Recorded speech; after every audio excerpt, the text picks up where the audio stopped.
అండి, నా పేరు సరిత, మాది కస్నాతండ ఖమ్మం రూరల్ అండి. నేను దేశీ స్టూడెంట్ని.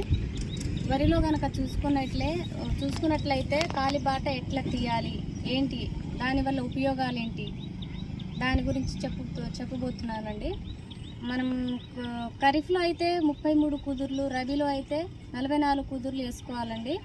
ఖరీఫ్లో వచ్చినట్లయితే 33 కుదుర్లకు 20 సెంటీమీటర్ల బాట అనేది తీసుకోవాలండి. తూర్పు పడమర పేషింగ్ తోటి చూసుకున్నట్లయితే 20 సెంటీమీటర్ల కాలిబాట అనేది తీసుకోవాలి.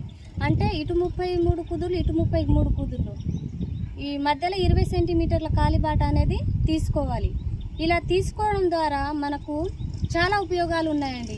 అవి ఏంటంటే ఎరువులు చల్లుకోవడానికి కానీ, కలుపు తీపియడానికి కానీ, మందులు స్ప్రే చేసుకోవడానికి కానీ ఈ కాలిబాట అనేది చాలా ఉపయోగపడుతుంది.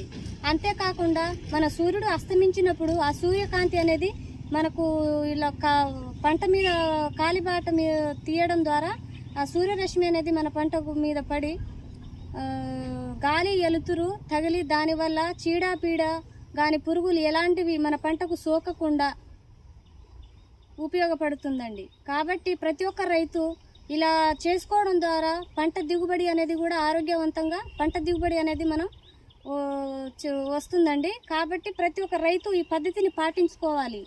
అలా పాటించుకోవడం ద్వారా మనం ఎలాంటివి పురుగు మందులు కానీ ఏది వాడినా కానీ తక్కువ మోతాదులో వాడుకొని ఆరోగ్యవంతమైన పంటను దిగుబడి అనేది పొందవచ్చు.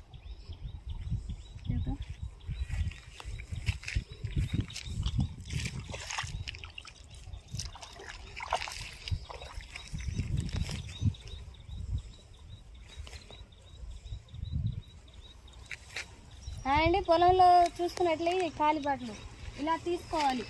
ఇలా తీసుకోవడం ద్వారా పంట అనేది చాలా ఆరోగ్యవంతంగా ఉంటుంది.